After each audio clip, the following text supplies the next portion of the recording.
મારી સાથે એક યુવા લીડર જોડાયા છે જેમનું નામ છે પ્રતિકભાઈ, જેઓ ડીસા તાલુકા સંઘમાં ચેરમેન તરીકે પોતાની ફરજ અદા કરી રહ્યા છે.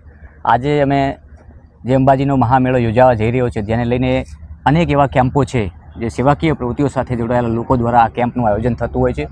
ત્યારે પીએન માળી ફાઉન્ડેશનનો જે કેમ્પ છે ગઈ સાલ પણ હતો, એનાથી વિશેષ મહાકેમ્પ આ વખતે આ આયોજન થઈ રહ્યું છે. તો ત્યાં સ્થળ ઉપર આખું સર્કલ છે મિત્ર મંડળ એમનું, તો અહીંયા નિરીક્ષણ કરવા આવ્યું છે અને એસપી સાહેબ પણ આવ્યા હતા. શું કહેશો પ્રતિકભાઈ, કેવી અનુભૂતિ થાય છે જ્યારે કોઈ સેવાનો મોકો મળતો હોય? ત્યારે સેવાનો મોકો એ મળતો હોય એ ખૂબ સારી અનુભૂતિ થતી હોય છે.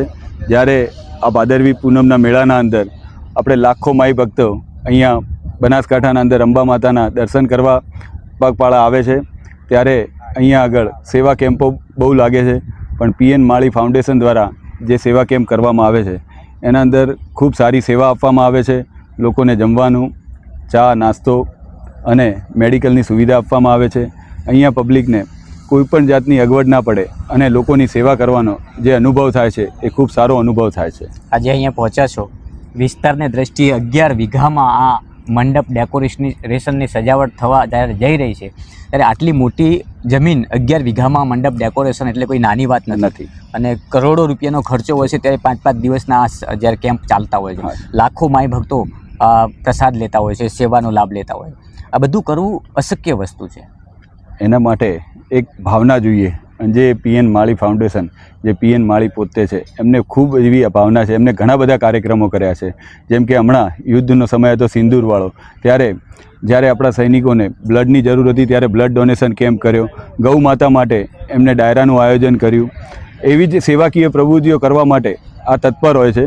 અને તત્પરના કારણે આજે એમને શક્તિ પણ એટલી માતાજી દ્વારા મળતી રહેતી હોય છે અને સેવાઓ કન્ટિન્યુ કરતા રહે છે. જેમ કે આ સેવા કેમ્પ કરે છે, એના અંદર પાર્કિંગ માટે એક અલગ વ્યવસ્થા કરી છે. લોકોને રહેવા, જમવા અને આરામ કરવા માટે પણ એટલી મોટી વ્યવસ્થા કરવામાં આવેલી છે. આ બધી શક્તિઓ માતાજીના આશીર્વાદ હોય ત્યારે હોય છે. અને એક આપણી શક્તિ હોવી જોઈએ કે આપણે બી આ કામ કરવા માટે સક્ષમ છીએ, એની શક્તિ મળતી હોય છે. પ્રતિકભાઈ, ભામાસા તરીકે ઓળખાતા એક કોઈ પણ વ્યક્તિ સાથે આપણા સંબંધો હોય અને એ મિત્ર વર્તુળમાં જ્યારે આપણું નામ બોલાતું હોય, ત્યારે કેવી અનુભૂતિ હોય? ત્યારે આપણને એવું થતું હોય છે કે આપણે એક સારા વ્યક્તિ સાથે બેઠા છીએ અને એ આટલું સારું કામ કરે છે. આપણે તો સમય આપીએ છીએ ખાલી.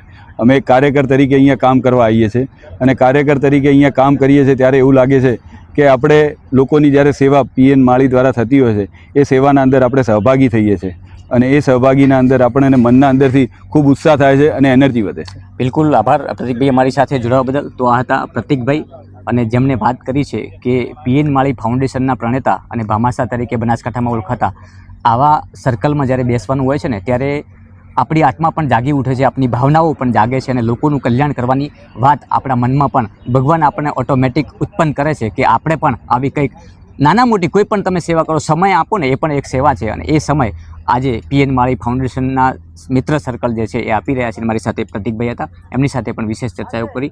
પ્રતિકભાઈ, ખૂબ ખૂબ આભાર અમારી સાથે જોડાવા બદલ.